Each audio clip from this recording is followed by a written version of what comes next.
بسم الله الرحمن الرحیم. اللهم صل علی محمد و علی آل محمد کما صلیت علی ابراهیم و علی آل ابراهیم انک حمید مجید و بارک علی محمد و علی آل محمد کما بارکت علی ابراهیم و علی آل ابراهیم انک حمید مجید.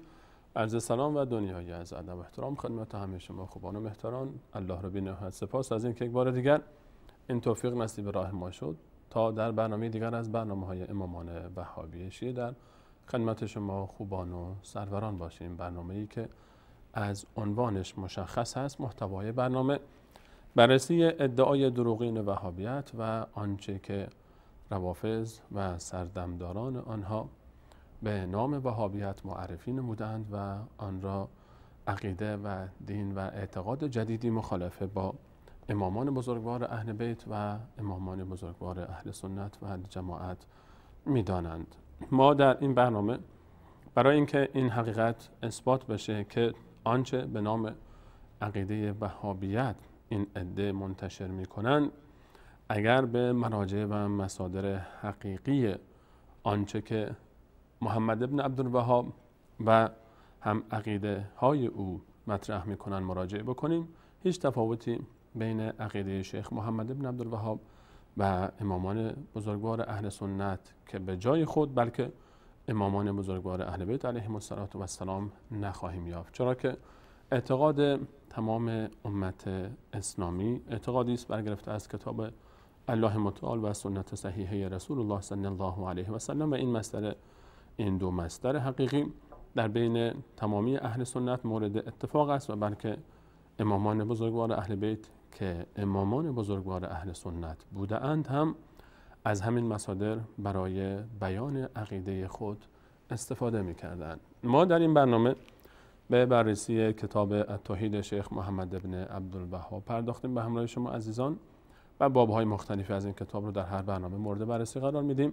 علاوه بر این همچنان منتظر پاسخ نامه‌ای که بیش از 9 ماه پیش به مراجع مطرح شیعه فرستادیم هستیم تا به ما پاسخ دهند که آیا حقیقتاً عقیده شیخ محمد ابن عبدالوهاب که شما این شخص رو رهبر وهابیت می‌دانید با اعتقاد امامان بزرگوار اهل بیت علیهم السلام متفاوت است یا نه؟ اگر راست میگویید برای ما ثابت بکنید از کتاب التوحید مهمترین تعریف اعتقادی شیخ محمد ابن عبدالوهاب با ذکر عنوان باب و برای ما پاسخ بدید که تضاد و تناقض اعتقاد شیخ محمد ابن عبدالوهاب با امامان بزرگوار اهل بیت در چیست، با بیان روایات صحیح صریح و بی معارض. در خدمت حضرت مولانا عبدالقدوس دهقان خواهیم بود در برنامه امروز هم و آنچه که برای ما و شما بینندگان عزیز در برنامه امروز مد نظر گرفتن. در آغاز از طرف شما و به نمایندگی شما خوبان عزیزان و از طرف خودم خدمت حضرت مولانا عبدالقدوس دهقان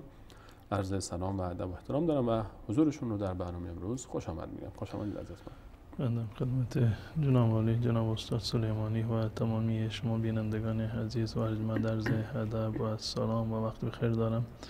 السلام علیکم و رحمت الله و برکاته و در خدمت شما هستم با باب 15 کتاب التوحید شیخ محمد ابن عبدالوهاب.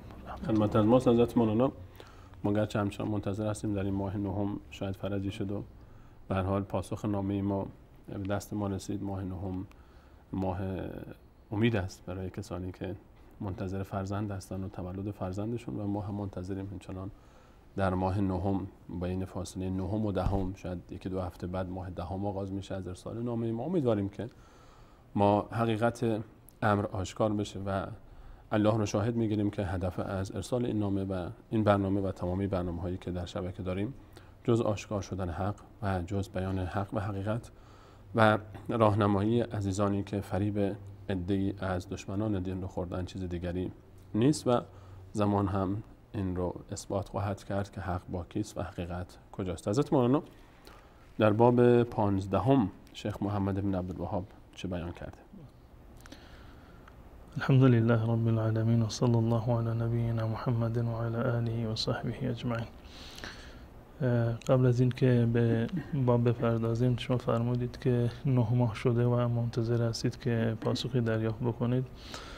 9 ماه به شرطی مثمر ثمر خواهد بود که قبلا نطفه‌ای وجود داشته باشه اگر نطفه منعقد شده باشه، آقایون این اراده رو داشته باشند، این صداقت رو داشته باشند، تصمیمی گرفته باشند برای پاسخگویی، خب شاید بعد از 9 ماه ما شاهد پاسخ باشیم. اما اگر این نطفه اصلا منعقد نشده باشه، نطفه ای نداشته باشند آقایون برای جواب دادن، دیگه باید این 9 ماه کافی هست برای اینکه ما ناامید باشیم از پاسخی که آقایون بخواهند بدهند. زیرا اگر که پاسخ بدهند در واقع همون نطفه خودشون رو هم خفه کردند و از بین بردند. به خاطر این هست که این همه تعلل و تأخیر در پاسخگویی دلیل دیگری ندارد جز این که صداقت به ضرر آقایون هست و ریشه آنچه را که تاکنون برای مردم بیان کردند و تاکنون بافتند همه رو در واقع رشته می کند و از بین خواهد برد. شاید همون رحمی که نطفه به او سپرده شده عقیم حضرت مولانا. به هر صورت الان نتیجه ما برای ما یکی خواهد بود که تاکنون ما جوابی رو دریافت نکردیم و فکرم نمی کنم که مراجع اگر چند در واقع نسل دیگر هم عوض بشوند بتونند که پاسخی از روی صداقت بدهند. جز تشکیک و تمویه و تشویه و قلب حقایق ما چیزی دیگر رو سراغ نداریم در این زمینه از آقایون. اگر بخوان صداقت داشته باشند، بر اساس معیارهای علمی بیاند پاسخ بگویند، بر اساس آنچه از آنها خواسته شده در این نامه‌ای که ما نوشتیم، قطعا حق و حقیقت واضح خواهد شد و این به ضرر آقایون هست و بدین خاطر هم گمان نمی کنم که پاسخی رو ارائه بکنند، مگر این که صادقانه از ته دل توبه کرده باشند، بازگشته باشند به راه قرآن و سنت، که هدف ما این است که اگر خود آقایون چون این تصمیمی رو ندارند برای بازگشت به قرآن و حدیث رسول الله و گفتار اهل بیت رسول الله صلی الله علیه وسلم، حداقل بینندگان ما باز خواهند گشت به راه قرآن و سنت رسول الله و آموزه ها و فرموده های اهل بیت رسول گرامی اسلام صلی الله علیه وسلم. اما در مورد باب 15 این باب رو هم شیخ محمد ابن عبدالوهاب رحمت الله علیه همان گونه که باب قبلی رو عنوانش رو یک آیه انتخاب کرده بود، یعنی بدون عنوان در واقع و با آیه شروع کرده بود، این باب 15 رو هم با یک آیه شروع کرده. باب قول الله تعالی حتی اذا فزع عن قلوبهم قالوا ماذا قال ربكم قالوا الحق وهو العلی الكبیر. آیه 23 سوره سبع هست که انشاءالله این آیه رو و مطالبی رو که در این باب شیخ محمد ابن عبدالوهاب رحمت الله علیه برای ما بیان کردند ما هم برای بینندگان عزیز انشاءالله بازگو خواهیم کرد. حضرت مولانا یک نکته رو اگر اجازه بدید من به عنوان یک سوال مطرح بکنم که عنوان باب رو شیخ محمد ابن عبدالوهاب یک آیه از قرآن کریم گذاشته. چرا بیشتر آنچه که به اسم وهابیت الان مطرح میکنن این عده، می‌بینیم که در هر جا صحبت از کلام الله تعالی است و آیات قرآن رو میارن و احادیث صحیح رسول صلی الله علیه و سلم، اما این عده که خودشون رو پیروان حقیقی به هر حال اسلام خاص و اسلام ناب محمدی به تعبیر خودشون میدانن، حتی از روخانی قرآن هم عاجزن و هیچ ارتباطی با این ندارن. واقعیت در این است که اصول و منهجی که اهل سنت و الجماعت عموما در اختیار دارند و بر آن عامل هستند، نه تنها در حد ادعا باشه، که هم از نظر فقهی و هم از نظر اصولی، یعنی بحث اعتقادی و بحث فقهی، در هر دو مورد منبع اول اهل سنت و الجماعت قرآن و احادیث رسول الله صلی الله علیه و سلم هستند. بدین خاطر ما می‌بینیم که در باب عقیده اگر میخواند که یک مسئله رو بیان بکنند یا در باب مسائل اجتهادی و فقهی میخواند یک حکم شرعی رو برای مردم بیان بکنند، حرف اولشون از قرآن هست و اگر در قرآن دلیلی برای یک حکم شرعی یا برای یک اعتقادی نباشه برمیگردند به سنت و فرموده های رسول الله صلی الله علیه و سلم و همچنین بعد از آن برمیگردند به گفتار اصحاب رسول الله و همچنین اهل بیت رسول الله صلی الله علیه و سلم که آنها در واقع کسانی بودند که شاهد نزول وحی بودند، موقعیت ها و زمان زمانها و مکانهایی را که وجود داشته و در اون زمانها و مکانها وحی نازل شده، وضعیتی را که وجود داشته، سبب نزول یا سبب ورود یک حدیثی را قطعا مشاهده کردند، بهتر درک کردند. بدین خاطر است که اهل سنت و الجماعت همان گونه که در اصول علمیشون منبع اولشون قرآن و بعدش حدیث رسول الله صلی الله علیه وسلم با فهم سلف صالح، یعنی با فهم صحابه و اهل بیت هست، عملا میبینیم که در کتابهاشون هم همین روال را و همین منهج را دنبال میکنند. ابتدا آغاز میکنند از کلام الله متعال و بعد این همین مطلب را تاییدش را از گفتار رسول الله صلی الله علیه و سلم بیان میکنند. یک تفاوت اساسی که در میان اهل سنت و الجماعت و اهل بدعت عموما وجود داره. الان این اهل بدعت روافض باشند، شیعه ها باشند، معتزله باشند، جهمیه و قدریه باشند، یا تمام فرقه هایی که در باب عقیده از منهج قرآن و حدیث منحرف شدند. اهل سنت و الجماعت به صورت عمومی و من جمله و در رأسشون شیخ محمد ابن عبدالوهاب رحمت الله علیه و شیخ الاسلام ابن تیمیه و کسانی که امروز متهم هستند، منهج اصلیشون این است که اول میبینند قرآن چی میگوید، سنت چی میگوید و عقاید خودشان را بر اساس قرآن و حدیث بیان میکنند. عقیده را از قرآن و حدیث میگیرند و بعد از این که دلیل رو نگاه کردند، قرآن رو نگاه کردند، حدیث رو نگاه کردند که چی میگوید، میگوید ما معتقد به این آیه هستیم، معتقد به این حدیث هستیم، عقیده ما این هست به دلیل این آیه و این حدیث. اما اهل بدعت رفتند قبلا برای خودشون یک فرضیه های عقلانی رو قبول کردند، پذیرفتند. من معتقد هستم که به طور مثال نمیدونم تمام ائمه قدرت خارق العاده رو دارند، نمیدونم که در جهان هستی دخل و تصرفی رو دارند، تفویض رو الله متعال به اونها داده، میتونند که ما رو شفا بدند، میتونند برای ما شفاعت بکنند و بقیه کارهایی رو و اعتقاداتی رو که متاسفانه فرقه های باطل دارند. خب وقتی که این عقیده رو قبلا باور کرده، الان میرد سراغ آیات قرآن و حدیث رسول الله ببینند که یک آیه رو یا حدیثی رو تعویل بکنند، توجیه بکنند تا اینکه آن عقیده رو که قبلا پذیرفتند برای مردم در واقع قابل توجیه و قابل پذیرش باشه. یعنی اون عقیده برای اونها اصل هست، الان برای اثبات اون عقیده میرن سراغ آیات و آیات قرآن، چیزی پیدا بکنن که اون رو ثابت کنه. بله، و به این خاطر ما میگیم که صرفا باید روایات جعلی بیارن تا اینکه آیه رو منحرف بکنند از مسیر اصلی خودش. روایاتشون روایات دروغین هست، استدلال‌هایشون مخالف با اصول علمی و مخالف با اصول زبان عربی هست و بدین خاطر ما می‌بینیم که در این وادی ضلالت و هلاکت همچنان دست و پا میزنند. حتی کسانی را که خواستند که صفات الله متعال را و توحید را صرفاً بر اساس معیارهای عقلی خودشون و با یعنی اصل عقل اونها را بسنجند، می‌بینیم که در آخر عمر مانند تفسدازانی پشیمان شدند و گفتند که این راهی را که ما میرفتیم نتیجه نداد. حتی بسیار از اونها آرزو میکردن در آخر عمر که کاش ما بر اعتقاد و بر ایمان پیرزاله های نیشابور از دنیا میرفتیم، زیرا بله اون چیزی را که با همون صداقتی که داشتند، با همون به اصطلاح وضعیت و قلب صافی که داشتند، به آیات قرآن هر چی به اونها گفته میشد قبول میکردند. دیگه آیات قرآن را نمیخواستند که با عقل خودشون توجیه بکنند یا عقایدی رو قبلا خودشون انتخاب نکرده بودند که مجبور باشند که آیات و احادیث رو در واقع تعویل بکنند. و این علتش است که اهل سنت و الجماعت غیر از قرآن و احادیث رسول الله صلی الله علیه وسلم منبع دیگری برای اثبات عقیده خودشون و برای عقد عقیدهشون ندارند. و قول امام مالک رحمت الله علیه است کل یؤخذ من قوله و یرد الا صاحب هذا القبر.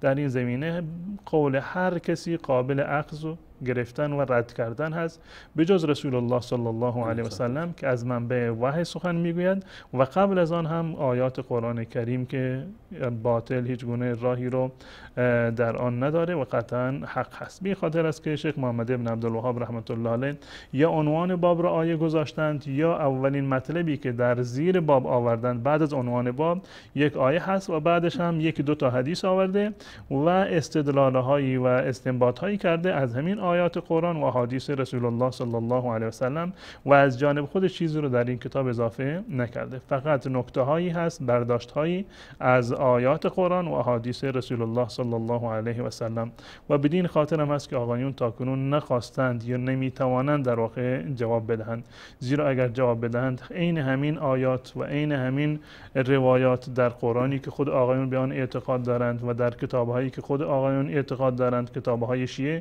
عین این آیات و روایات در واقع وجود داره و جای هیچ گونه توجیه عقلانی برای برون رفت و فرار از این واقعیت ندارند. آیه 23 سوره سبع هست و این آیه یک آیه بسیار مهمی هست به اضافه آیه قبلش، آیه 22 سوره سبع، اونگونه که شیخ محمد ابن عبدالوهاب بسیاری دیگر از علما فرمودند که این آیه در واقع ریشه شرک رو از بین میبرد. یعنی کسی واقعا تنها همین یک آیه رو مد نظر داشته باشد، به محتوایش و به معنیش توجه و تدبر بکند، ریشه شرک کلا از بین خواهد رفت. دیگه آیه 22 و 23 سوره سبع هست که شیخ محمد ابن عبدالوهاب رحمت الله علیه این آیه رو عنوان این باب در واقع قرار داده و مناسبت این آیه با این باب یا مفهوم کلی که میخواد شیخ محمد ابن عبدالوهاب در قالب این آیه و این روایات بیان بکند این است که حتی مقرب ترین افراد درگاه الله متعال، آنهایی که مقرب دربار الهی هستند، آنها هم بیم و هراس بسیار زیاد و بزرگی را دارند.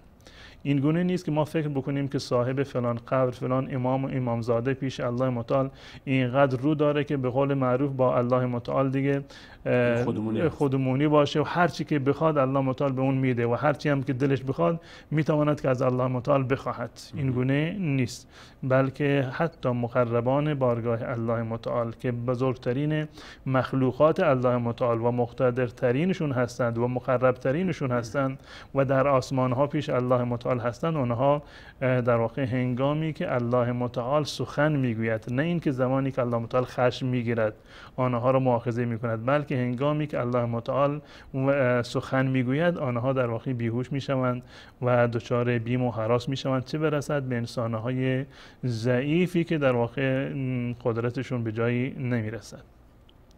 الله متعال در این آیه، در آیه 22 سوره سبع که از آغاز شروع بکنیم این آیه را، خطاب می‌فرماید به انسان‌های مشرک و کسانی که غیر الله متعال را صدا میزنند، دل بستند به غیر الله متعال که یک روز اینها به دردشون بخورند، مشکلاتشون رو حل بکنند، چه در دنیا چه در روز آخرت. الله متعال می‌فرماید قل ادعوا الذین زعمتم من دون الله، آنهایی را که شما گمان میکنید که به درد شما میخورند، برای شما قاضی الحاجات شما هستند، شما را باب الحوائج هستند و شما در دنیا و آخرت به اونها دل بستید، اونها را صدا بزنید. قل ادعوا الذین زعمتم من دون الله، کسانی که من دون الله هستند، غیر از الله هستند، زیرا که الله را صدا بزنید اجابت میکند.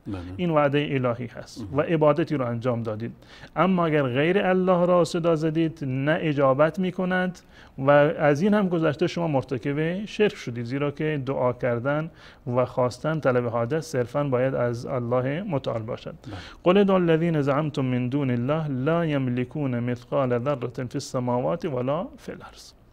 این نقطه اول رو الله متعال دیگه کلام آخر رو در اول میزند، از بیخ کنده. اون کسانی که شما صدا میزنید امیدوار هستید که به شما کمک بکنند در دنیا و آخرت، لا یملکون مثقال ذره فی السماوات ولا فی الارض، به اندازه یک ذره ای رو هم اینها مالک نیستن، صاحب اختیار نیستن. مالک یعنی کسی که ملکیتی رو داره، صاحب دخل و تصرف هست در یک موردی، کسی بالا سرش نیست که بگه چرا این کار رو انجام دادید چرا انجام ندادید، صاحب اختیار تام داره. این کسانی که شما من دون الله هستند، غیر از الله متعال هستند و شما اونها رو معبود خودتون قرار دادید و دل به اونها بستید، آنها رو صدا میزنید در هنگام مشکلاتتون در دنیا یا برای مشکلات اخرویتون، لا یملکون مثقال ذره، مثقال یک ذره بسیار ریز، کوچکترین ذره رو که تصور بکنید، اینها مالک چنین ذره هم نیستند. هیچی با این شما هیچ یعنی شما ذره که نمیخواهید، شما نجات از آتش جهنم رو میخواهید، شما شفاعت آخرت رو میخواهید، شما سلامتی جسم و جانتون رو در دنیا میخواهید، شما فرزند میخواهید، شما میخواهید نیازهای دنیوی اخرویتون در واقع برآورده بشه. اینا به جای خودش این کسانی که شما از اونها میخواهید که شما را شفا بدن، شما را شفاعت بکنند، به شما رزق و روزی بدهند، اینها یک ذره ای رو هم مالکش نیستند. نمیتونند یک ذره رو به کسی بدهند یا از یک ذره این ذره رو از کسی دریغ بکنند، چون این اختیاری رو ندارند.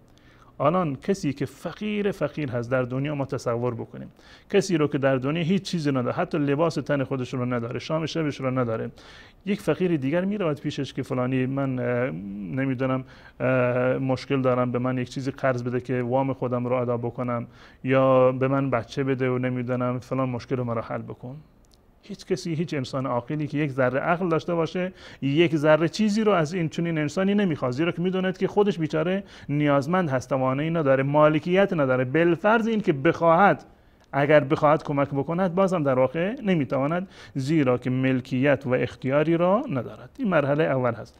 لا یملکون مثقال ذره فی السماوات ولا فی الارض. نه در آسمان نه در زمین. نه در آسمان و نه در زمین، نه در دنیا و نه در آخرت.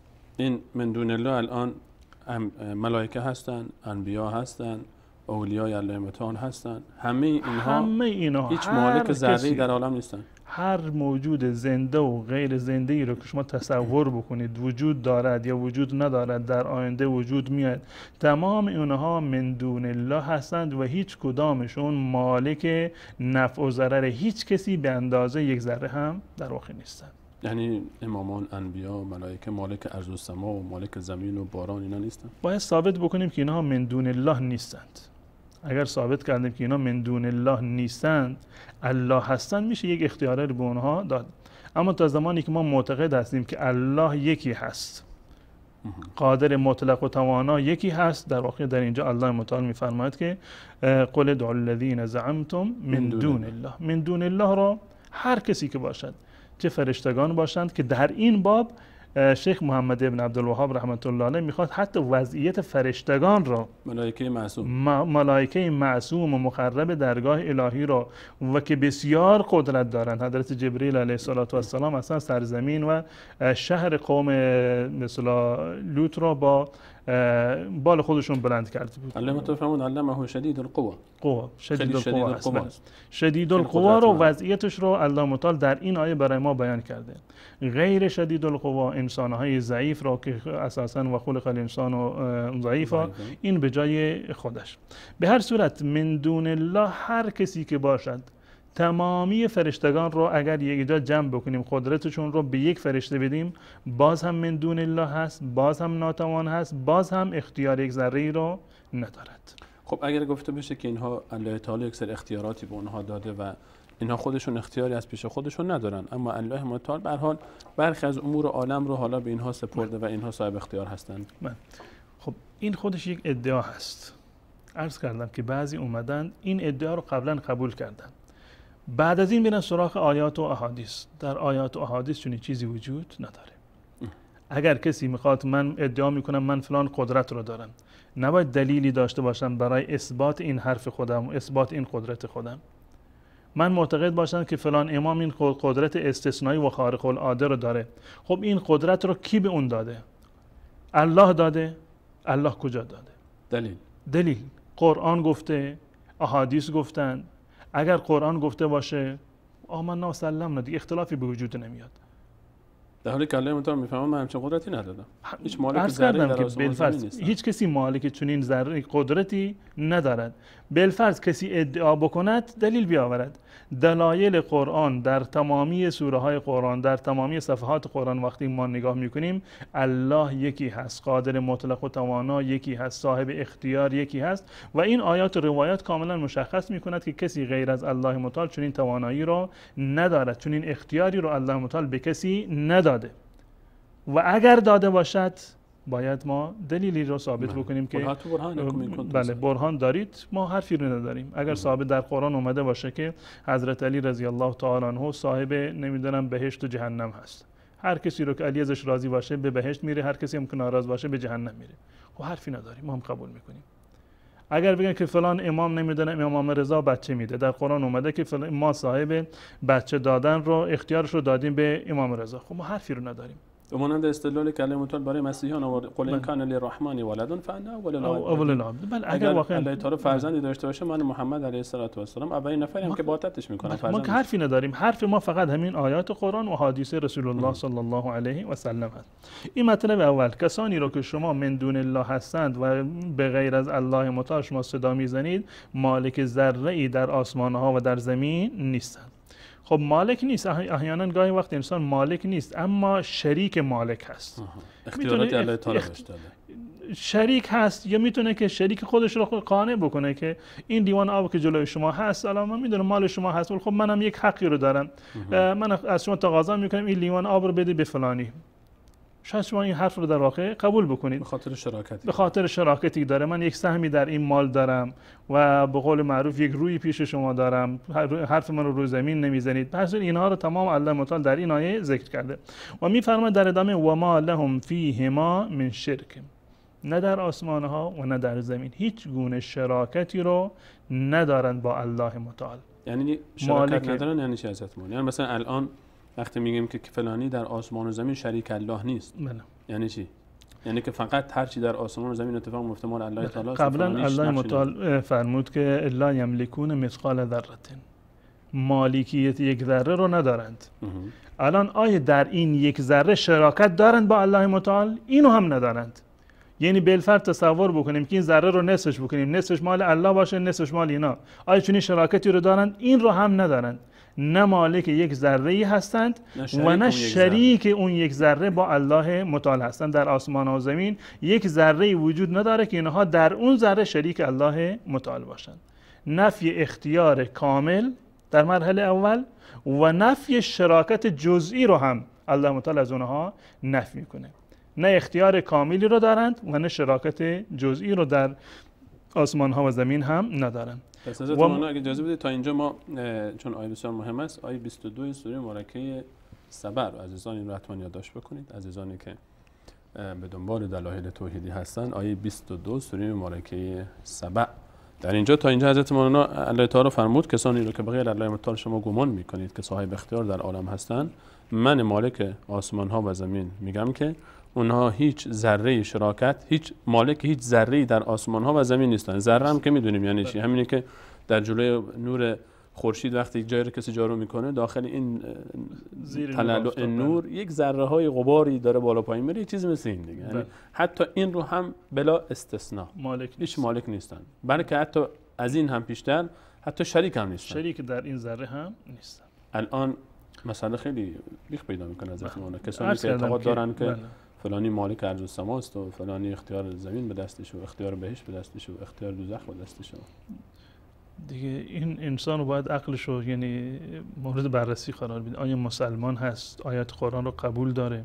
این کلام الله تعالی است. نه محمد ابن عبدالوهاب این حرف رو زده، نه ابن تیمیه، نه وهابیت هست و نه ابن تیمیه هست و نه نمیدونم نه دشمن اهل بیت و نه دشمن اهل بیت و نه اهل سنت، و که کلام الله متعال هست. همین قرآنی که در هر خانه هست ما هر روز میبوسیمش، میگذاریمش، احترام بهش داریم. کاش تحریف هم نشده و کاش میخواندیم و تو خونه شیعه ها هم وجود داره. قرآن چاپ سعودی هم نه، همون قرآنی که چاپ ایران هست اون رو نگاه بکنن. سوره سبع آیه 22 و 23. این دومین موضوع بعدی. مرحله بعدی.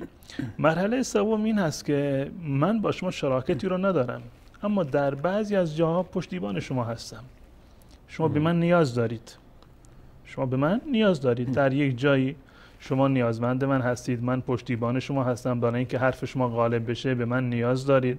اگر من نباشم شما یک بخشی از مملکت خودتون رو، یک بخشی از قدرت خودتون رو از دست میدید.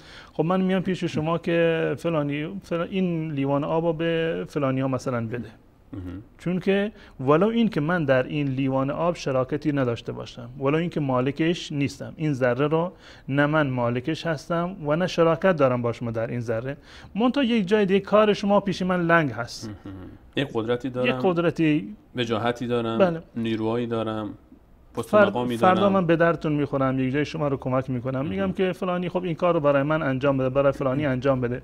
شما هم به خاطر این فردا و این به اصطلاح آینده نگری که نکنه فردا نیازمند باشم، فلان مشکل ما از من کمک بگیرید، میگه خب اینو فعلا من قبول میکنم، این شفاعت شما رو، حرف شما رو من قبول میکنم. در ادامه آیه الله متعال میفرماید و ما له منهم من ظهیر، و ما له منهم من ظهیر، منهم من دون الله.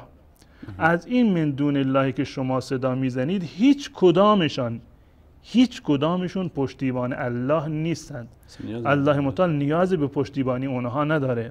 کار الله به وجود اینها لنگ نیست که یک روز اینها بیاند الله متعال رو کمک بکنند، پشتیبانیش بکنند. اگه اینا نباشن مثلا مشکلی پیش میاد در آفرینش آسمان و زمین یا در تدبیر آسمان و زمین. احمدی نژاد میگفت که اگر امام زمان نباشه دنیا به هم میریزه، چون مدیریت میکنه زمین رو. این دنیا و این حرف رو ببخشید از ما در جمع حجت الاسلام ها و آیات نظام حوزه علمی قم هم میگه، یعنی اجماع سکوتی شده بر این دیگه. این اعتقاد همش خب قبل از این که امام وجود داشته باشه، قبل از این که امام میگن که متولد شده، بله، تمام ائمه متولد شدند، یعنی این که قبل از تولدشون وجودی نداشتند. دنیا رو کی مدیریت میکرده؟ الان که عملا مدیریت نمی کند نیست.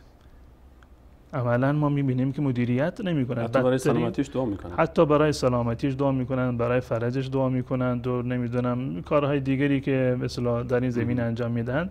به هیچ عنوان این مدیریت رو وقتی ما برمیگردیم به آیات قرآن کریم، وقتی کسی که نه مالک هست، نه شریک مالک هست و نه پشتیبان مالک هست، پس بنابراین حرفی باقی نمیمونه.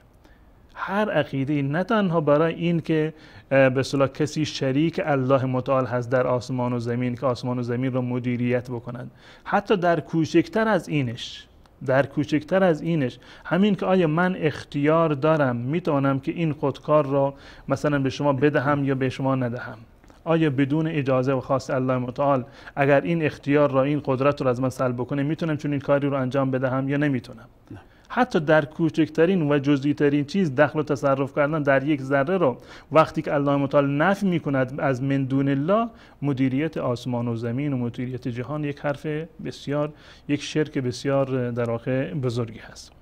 خب تا اینجا این آیه 22 بود که سه مطلب رو در اینجا ذکر کرده.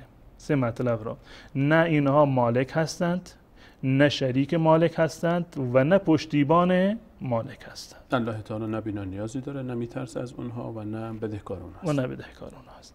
مرحله بعدی که آیه‌ای هست که مورد نظر ما هست که شیخ محمد ابن عبدالوهاب رحمت الله علیه نصف این آیه را آورده، حتی اذا فزع عن قلوبهم. قبل از این به اصطلاح مطلب که در آیه اومده، ابتدای آیه این گونه شروع می شود ولا تنفع الشفاعة عنده الا لمن اذن له.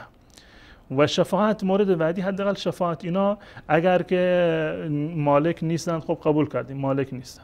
شریک مالک نیستن، بله شریک مالک هم نیستن. الله به اینها نیازی نداره، باز اینم قبول کردیم الله نیازی رو هم نداره. خب حداقل اینا مقرب هستند، به معنی عبادتی رو انجام دادند، جز اولیاء الله که هستند، یک روی دارند، مسلمان هستند، عبادتی رو انجام دادن، زندگیشون رو در خدمت دین الله متعال بودن، حداقلش اینه که یک سفارشی بکنن. یا وجیهن عند الله اشفع لنا عند الله. این چیزی که زیاد میشنویم در خیلی از حسینی ها گفته میشه کسی که رو داره پیش الله تعالی شفاعت ما پیش الله. بالفرض که ما قبول بکنیم که فلانی عند الله وجیه هست، روی رو داره، آیا میتونه کسی که پیش الله رو داره برای ما شفاعت بکنه؟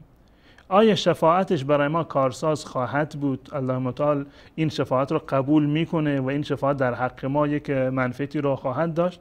الله متعال این رو نفی میکنه ولا تنفع الشفاعة عنده الا لمن اذن له. و نزد الله متعال شفاعت نفعی نمیرساند، ولا تنفع الشفاعة عنده الا لمن اذن له، مگر برای کسی رو که الله متعال به اون اجازه داده باشه. این هم منوط بر اجازه الله متعال هست. خب وقتی که اجازه منوط به الله متعال هست، ما چرا از خود الله متعال نخواهیم؟ روسیاییم، گناهکاریم، پیش الله رو نداریم، میریم پیش امام حسین. امام حسین اصلا این شفاعت در اختیار امام حسین نیست. شاید گویی که حضرت اینا احساس میکنن امام حسین مهربانتر از الله است. قطعا در اگه الله کسی رو قبول نکنه غیر الله قبول میکنه. مگر وقتی که امام حسین مقرب درگاه الله بوده، برای چی مقرب درگاه الله متعال است؟ برای اینکه عبادت کرده، برای اینکه اطاعت کرده، برای توحیدش. اگر الله متعال از من ناراض هست به خاطر گناهانی که من انجام دادم، آیا امام حسین از من راضی هست؟ مهربانتر یا الله؟ قطعا الله متعال مهربانتر هست. ارحم الراحمین، بخشنده گناهان الله متعال هست. و یکی از بزرگان تعریف میکنه در هنگام سکرات موتش بود، هنگام احتضار، مادرش بر بالینش نشسته بود و گریه میکرد. طبیعت هر مادری. طبیعت. سوال کرد که مادر چرا گریه میکنی؟ خب تو داری میمیری، نمیدونم آینده چی میشه. پرسید که آیا تو مهربانتری یا الله مهربانتره؟ سبحان الله. یکی سوال عقلانی است. تو مهربانتری نسبت به من یا الله مهربانتر هست؟ عمق شناخت الله بله. گفت که نه، قطعا الله متعال مهربانتر هست. تمامی مهربانی ها و رحمت های تمام دنیا رو از ابتدای خلقت گرفته تا روز قیامت و تا انتهایش، تمام اینها رو جمع بکنیم میشوند فقط 1% رحمت و مهربانی الله متعال. تمام آنچه که در تاریخ بوده و خواهد بود بین انسان ها و حیوانات تمام از محبت میشه 1% 1% از رحمت الله متعال و 99% رو الله متعال در روز قیامت برای خودش در واقع نگه داشته. یکی از بزرگان رو سوال کردن در روز قیامت حساب و کتاب ما با کی هست؟ گفت با الله متعال است. گفت خیالم راحت شد. اگر با انسان باشه شاید یک کینه‌ای داشته باشه نسبت به من، شاید ناراض باشه، شاید نخواد ببخشه، اما الله متعال که ارحم الراحمین هست 100% انسانی رو که لیاقت را داشته باشه از الله متعال رحمت رو طلب بکنه، الله متعال اون رو بی پاسخ نمیگذاره. همینطور که پرسیده شده که دیگر که اگر حساب کتابتون روز قیامت به تو اختیار بدن که مادرت حساب کتاب بگیره ازت یا الله متعال، کدوم رو انتخاب میکنی؟ برگشت گفت که الله متعال، چون که از مادر من بسیار مهربانتر است. قطعا این گونه است. پس بنابراین اون کسی رو که ما امیدوار شفاعت هستیم، اونم بدون اجازه الله متعال نمیتواند شفاعت بکند. این اجازه یعنی چی؟ این چطور وجود میاد؟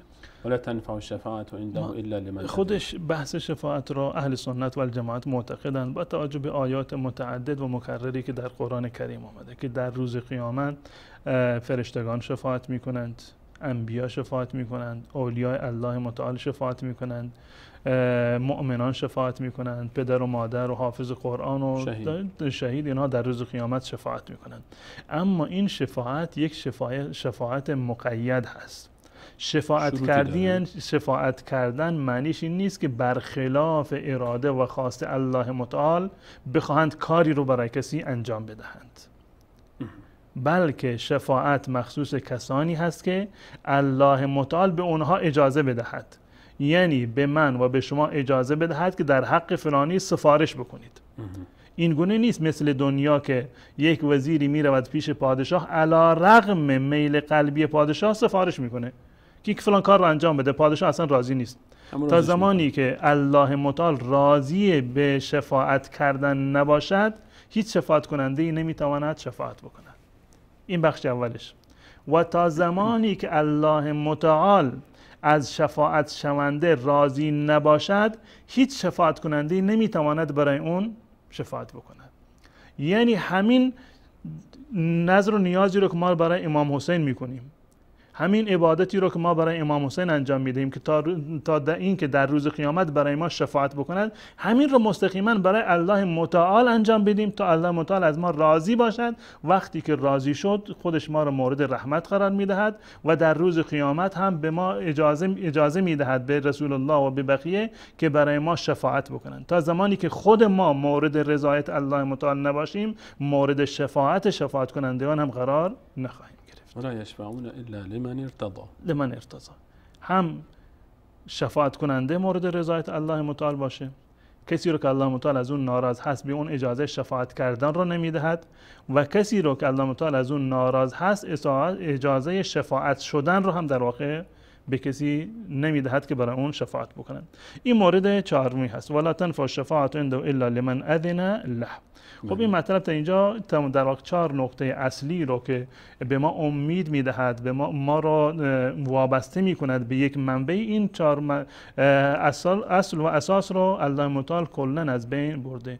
یعنی ریشه شرک و دل بستن به غیر الله را الله متعال در این آیه به صورت کلی از بین برده. این 4 تا اگر یک بار دیگه تکرار بفرمایید جناب. اولا این که به اصطلاح مشارکتی رو، ملکیتی رو ندارند. بله. یک مالکیتی رو در یک ذره ندارند، به صورت کلی نفی میکنه. دوما مشارکت رو هم ندارند. بله. این مورد دومش هست. سوما پشتیبان الله نیستند، الله نیازمند اونها نیست. بله. و مورد چهارم حتی شفاعتی که بالفرض بخواند حرفی رو بزنند بدون اجازه الله نمیتوانند حرف بزنند و نمیتوانند برای کسی که الله متعال از اون راضی نیست برایش شفاعت بکنند. اون 4 موردی که دیگه خیلی وقتها شبهه است برای اینکه غیر الله رو یه دی به فریاد میخوان. هر 4 تا رد میکنن. بله. پس فقط و فقط راهش این است که ما صرفاً فقط الله متعال را بخوانیم. لیس الله بکاف عبده. اون کسی که کافی هست، اون کسی که صاحب اختیار هست، اون کسی که نیاز به شریک ندارد، کسی که نیاز به پشتیبان ندارد، کسی که بدون اجازه اون کسی نمیتواند شفاعت بکند، فقط از خودش بخوایم. الان مشکل چی هست؟ چرا از خود الله را ما کنار گذاشتیم، میریم دنبال کسانی که الله متعال میفرماید که اینها نه صاحب اختیارند، نه شریک مالک هستند، نه الله نیازی به اینا داره و نه حرفشون هم الله متعال قبول میکنه. تا زمانی که اجازه ندهد نمیتوانند در مورد کسی و برای کسی شفاعتی رو انجام بدهند. حتی مقربان بارگاه الله متعال، از تمام مقربان مقربتر به الله متعال فرشتگان الله متعال هستند و از همهشون مقربتر حضرت جبریل علیه السلام هست.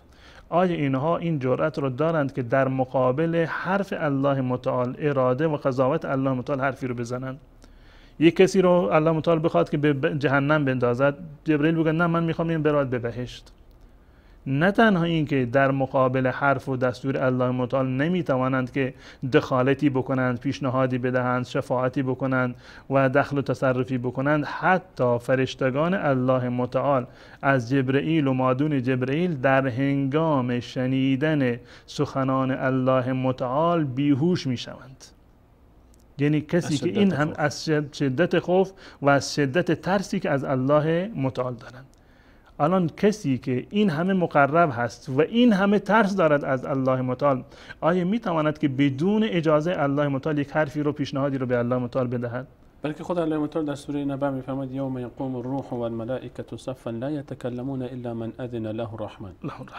همه صف کشیدن و حتی روح که حضرت جبرئیل علیه السلام هست، هیچ که جرئت نمیکنه حرف بزنه مگر آنچه که الله تعالی باشه حرف زدن اجازه بده. بله، حرف زدن خودش یک بحث جداگانه هست. شفاعت از این بالاتر هست. حتی مطلق حرف زدن رو هم اینا اجازه ندارن، نمیتونن حرفی بزنن، چه برسه که برن دخل و تصرفی بکنن، دخالت بکنن. پروردگار اینی که الان به جهنم انداختی بیرونش بکن، ببر به بهشت. حتی حضرت مولانا ما الان میبینیم در جلوی یک فرمانده سربازان لشکرش وقتی که صف وایستادن رژه میرن، اصلا حرکت نمیکنن، تکون نمیخورن. ولله المثل الاعلی. مثال الله تعالی خیلی بالاتر از این است. الله متعال میفرماید که حتی اذا فزع عن قلوبهم، جریان این است که زمانی که الله متعال در آسمان ها پیامی میدهد، سخنی میگوید، تمامی فرشتگان، جبرئیل و غیر جبرئیل، همهشون بیهوش میشوند.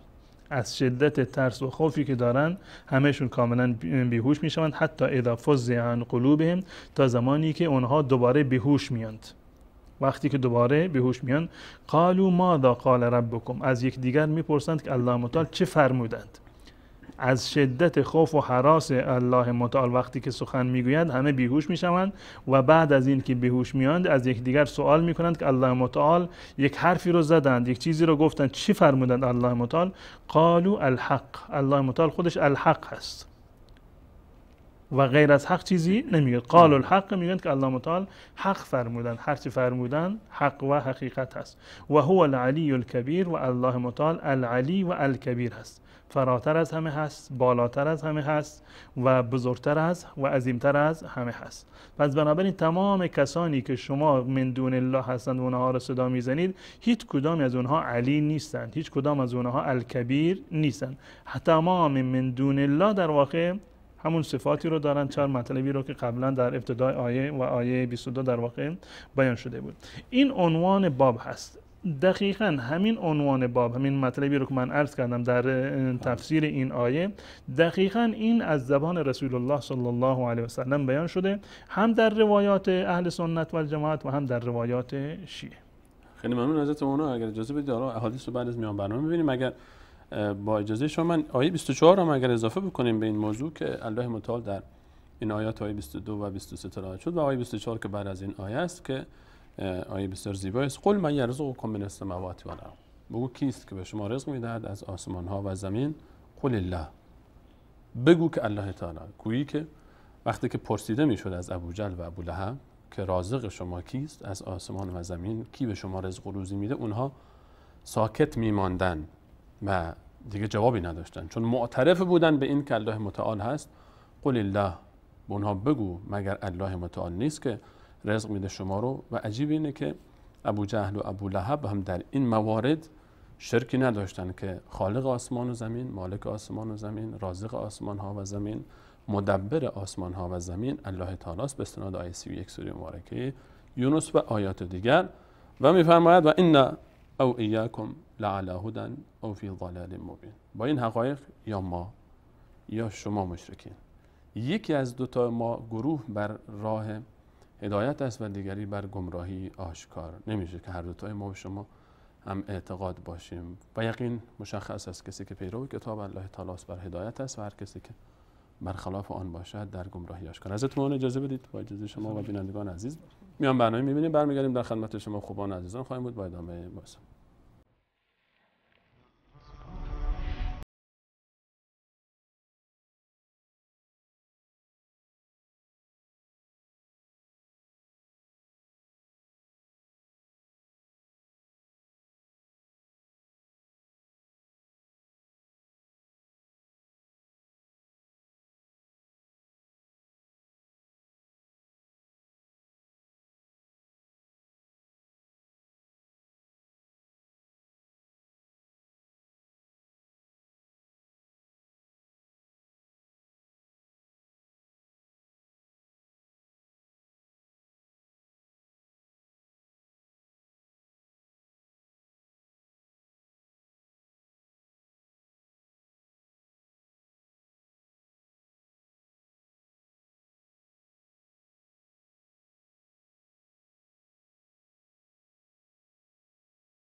بعد سلام مجدد خدمت همه شما خوبان و سروران، در خدمت شما هستیم با ادامه برنامه امامان وهابی شیعه و بررسی باب 15 از کتاب التوحید شیخ محمد بن عبدالوهاب رحمه الله و بررسی محتوای این باب. در قبل از میان برنامه حضرت مولانا در بخش اول برنامه اشاره کردن به آیه‌ای که عنوان این باب بود، آیه 23، بخشی از آیه 23 و همچنین آیه قبلش رو هم اشاره فرمودن، آیه 22 از سوره مبارکه سبع و آیه 23 که الله متعال در این دو آیه نکات بسیار مهمی رو برای ما اشاره فرمود و بیان فرمود و اینکه آنچه رو که به غیر الله متعال صاحب اختیار در عالم میدانید مالک ذره‌ای در آسمان ها و زمین نیستند و نه تنها مالک نیستند که در شریک او هم نیستند و الله متعال هیچ نیازی به آنها ندارد و پشتیبانی از آنها ندارد و اگر شفاعتی هم بکنند روز قیامت بدون اذن الله متعال برای کسانی که الله متعال از آنها راضی است قادر به شفاعت نخواهند بود، بلکه وقتی که الله متعال دستوری می‌فرماید در آسمان ها، فرشتگان و ملائکه از هوش می‌روند و برخی دوباره به هوش می‌آیند، می‌پرسند که الله متعال چه فرمودند و گفته می‌شود که حق فرمودند و الله متعال علی کبیر است. و جا داره که آیه 18 سوره نصر هم عزیزانی که دوست دارم من فقط به عنوان البته باز اجازه شما حضرت مولانا در بحث شرک، چون خیلی این موضوع رو بیان میکنن که اینها شفاعت ما رو پیش الله متعال میکنند، این آیه رو فقط عزیزان یادداشت بکنید و تدبر بکنید در آیهش. من فقط تلاوت میکنم و ترجمه این آیه در آیه 18 سوره مائده الله متعال میفرماید که و یعبدون من دون الله ما لا یضرهم ولا ینفعهم، و میپرستند، عبادت میکنن، نذر و نیاز میکنن و ندا میکنن، همه اینها در عبادت داخل است، غیر الله متعال رو، آنانی که نه نفعی به آنها میرسانند و نمیتوانند ضرری رو از آنها دفع بکنند یا ضرری برسانند و نفعی رو به آنها برسانند. و در پاسخ وقتی به آنها گفته میشه چرا این کارو میکنید، و یقولون هؤلاء شفعاؤنا عند الله، و در پاسخ میگن اینها شفاعت ما رو پیش الله متعال میکنند. الله متعال در پاسخ این عده میفرماید قل، با آنها بگو اتنبئون الله بما لا یعلم فی السماوات ولا فی الارض، آیا الله متعال را از چیزی با خبر میسازید که در علم الله متعال در آسمان ها و زمین همچین شفاعتگرانی وجود ندارد؟ سبحانه و تعالی عما یشرکون، پاک و منزه است الله متعال و فراتر است از آنچه که شریک او قرار میدهند. و این کلمه یشرکون اشاره به این داره که این نوع شفاعت طلبیدن، کسانی که غیر الله متعال رو میخوانند به نیت که شفاعت ما رو پیش الله متعال میکنن، این فعل اونها شرک است و الله متعال از این شرک اونها اعلان بیزاری میکنن. و الله متعال صراحتا میفرماید در این آیه که من همچین مخلوقاتی رو بین خود و شما میانجی و شفاعتگر قرار ندادم. حضرت مولانا اشاره فرمودید که بعد از بیان آیه 23 که عنوان باب هست، بخشی از آیه، روایاتی در شرح این آیه شیخ محمد بن عبدالوهاب ذکر فرمودند. روایت اول که در واقع تفسیری برای آیه یا بخشی از آیه 23 سوره سبع هست، روایتی هست در صحیح بخاری از حضرت ابو هریره رضی الله تعالی عنه و روایت 100% هم در واقع صحیح هست. و در این روایت من به خاطر اینکه به نکات برسم یک مقدار یعنی گزارا یعنی بیان میکنم این مطلب رو. عن ابي هريره رضي الله تعالى عنه عن النبي صلى الله عليه وسلم قال اذا قضى الله الامر في السماء، زمانی که الله متعال در آسمان دستور میدهد به یک کاری، قضا از قضاوت یعنی به معنی حکم کردن هست و قطعا حکم الله متعال یعنی سخن گفتن الله متعال، یعنی حکم کردن و قضاوت کردن با سخن گفتن میسر هست. ضربت الملائکه باجنحتها خضعانا لقوله، فرشتگان بال میزنند به خاطر ترس و خضوعی که دارند در مقابل سخن پروردگار. كأنه سلسله على صفوان ينفذهم ذلك، تشبیه کرده این صدا رو یا این بله كأنه سلسله على صفوان، گویا که این یک حتی یعنی بسیار از علما معتقد هستند که این یک تشبیه هست برای صدایی که فرشتگان میشنوند. كأنه سلسله على صفوان، گویا مانند یک زنجیری هست که بر روی سنگ سختی کشیده می شود. ينفذهم ذلك، این در اونها نفوذ می کند، یا به تمام اونها این صدا می رسد یا در اعماق دل اونها فرو فرو می رود این صدا. حتی اذا فزع عن قلوبهم قالوا ماذا قال ربكم قالوا الحق وهو العلی الکبیر فیسمعها مسترق السمع. این صدا را وقتی که فرشتگان با هم دیگر دوباره بازگو می کنند که قال الحق و هو العلی الکبیر، جنهایی که در پی استراق سمع هستند این را میشنوند. و مسترق السمع هکذا بعض فوق بعض، و کسانی که استراق سمع میکنند جنها بر روی یک دیگر قرار گرفتند، یعنی بر روی پشت یک دیگر سوارند تا اینکه به جایی برسند که در واقع این صدا را بشنوند. و این کیفیتی هست که برای این متراکم بودن و بالای هم دیگر ایستادن رو سفیان توضیح داده. فیسمع الکلمه، این کسانی که دنبال استراق سمع هستند این جنها یک کلماتی رو میشنوند، یک کلمه یک حرفی رو میشنوند. بله. فیلقیها الی من تحته، بلا فاصله وقتی که اینو شدید دوباره اینو منتقل میکنه به نفر بعدی پایینتر. ثم یلقیها الاخر الی من تحته، به همین منوال اینو به یک دیگر منتقل میکنن حتی یلقیها علی لسان الساحر او الکاهن، تا اینکه این رو به ساحر و کاهن در واقع میرسونند. تمام کسانی که ساحر هستند و کاهن هستند و غیبگو هستند در واقع با جنها در ارتباط هستند. این جنها از زبان فرشتگان هم یک کلمه دو کلمه رو شنیدند، این رو میآورند منتقل میکنند نهایتاً به این ساحر و کاهن. فربما ادرکه الشهاب، و گاهی وقتی قبل از این که این حرف به نفر بعدی منتقل بشود یا به ساحر منتقل بشود، این شهاب سنگی در واقع، شهابی از ستاره در واقع اصابت میکند، یعنی تیری رو که زده میشود اصابت میکند بر این جن یا شیطان قبل ان یلقیها، قبل از این که این مطلب را به نفر بعدی در واقع برساند که این در واقع منتهی می شود. و ربما القاها قبل ان یدرکه، و بنابر حکمت هایی که الله متعال در نظر گرفته چه بسا که یعنی توانایی رو پیدا بکند و موفق بشود که حرفش را آنچه را شنیده به نفر بعدی القا بکند قبل از این که خود بله فیکذب معها 100 کذبه. جالب این از اون کسی که حرف به اون رفته، حرف رو شنیده، اون جن وقتی که این حرف رو میبرد به ساحر میرساند، دقیقاً اون چیزی رو که شنیده اون رو نمیگوید، 100 تا دروغ دیگر اضافه میکند اون رو به خورد اون کاهن میدهد. بقول ما یک کلاغ 40 کلاغ دیگه، نه 400 کلاغ هم دیگه در واقع میشه در اینجا. فیکذب معها 100 کذبه فیقال، یا اینکه اون ساحر در واقع وقتی اون یک کلمه رو یا چیزی رو که کم و زیاد به اون رسیده، ساحر وقتی میخواد اینو دوباره به اون کسانی که بهش مراجعه کردند و به اون کسانی که دنبال فالگیری هستند و اون کسانی که دنبال این هستند که سرنوشت خودشون رو بدونن پیش کاهن رفتن، اون کاهن چیکار میکند؟ یک در واقع 100 دروغ دیگر اضافه میکند به خورد این بندگان الله میدهد. فیقال الیس قد قال لنا یوم کذا و کذا کذا و کذا. این دیگه در میان مردم پخش میشه، مگر این آقای ساحر فلان فالگیر فلان کاهن یادتون نیست فلان روز مثلا گفته بود که فردا چنین و چنان میشود و شد؟ یک راستی بوده اینو شنیدند، فردا این اتفاق میافتد. و این دروغ یک راست را با 100 تا دروغ اینو آغشته میکنن، همراه میکنن، به خورد مردم میدن.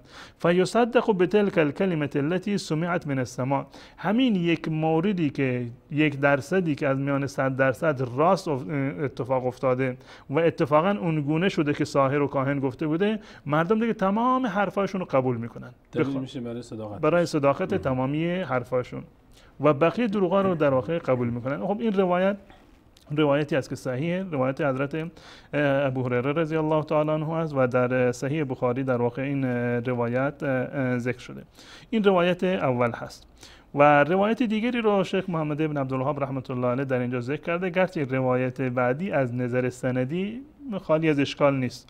شیخ آلبانی رحمت الله علیه گفتند که این روایت ضعیفی هست، منتها با توجه به شواهدی که دارد، من جمله روایتی که قبلی عرض کردم، با توجه به شواهدش این در واقع به درجه صحت میرسد.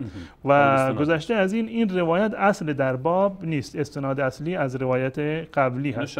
ولی اینکه بالفرض این روایت هم نباشه، مطلبی رو که در تفسیر آیه شیخ محمد ابن عبدالله گفتند از روایت قبلی کاملا ثابت هست.